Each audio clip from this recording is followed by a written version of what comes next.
జ్యోతిరావు పూలే స్ఫూర్తితో కుల నిర్మూలనకు కృషి చేద్దామని అన్నారు. సిపిఐ మాస్ లైన్ పాలేరు డివిజన్ కమిటీ ఆధ్వర్యంలో కుల నిర్మూలన వ్యతిరేక సదస్సు నిర్వహించారు. పాలేరు డివిజన్ కార్యదర్శి బందెల వెంకయ్య అధ్యక్షతన తిరుమలాయపాలెం మండలం పెండిప్రోలు గ్రామంలో రాయల వెంకటనారాయణ భవనంలో ఆదివారం నిర్వహించారు. ఈ సందర్భంగా సిపిఐ ఎంఎల్ మాస్ లైన్ రాష్ట్ర నాయకులు ఇల్లందు మాజీ శాసనసభ్యులు గుమ్మడి నరసయ్య ముఖ్య వక్తగా పాల్గొని మాట్లాడుతూ మహాత్మా జ్యోతిరావు పూలే 1873 సెప్టెంబర్ 24న సత్యశోధకు సమాజ్ అనే సంస్థను 153 అనే సంస్థను ఏర్పాటు చేసి అంటరానితనం పోవాలని, దేశంలో కుల నిర్మూలన జరగాలని పోరాడాడని అన్నారు. కులం అనేది మతం అనేది లేనటువంటి వ్యవస్థని కూడా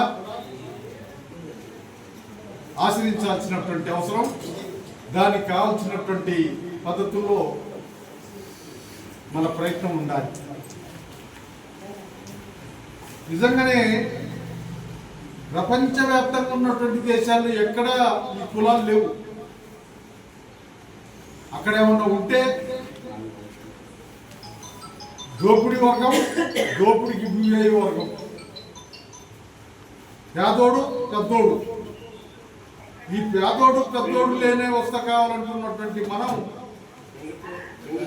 ఇక్కడ కులాలు ఎందుకు వచ్చినాయి, కులాల సంగతి ఏంటి అనే విషయాన్ని ఇందాక మన జిల్లా కార్యదర్శి గారు మనం ముందుంచారు.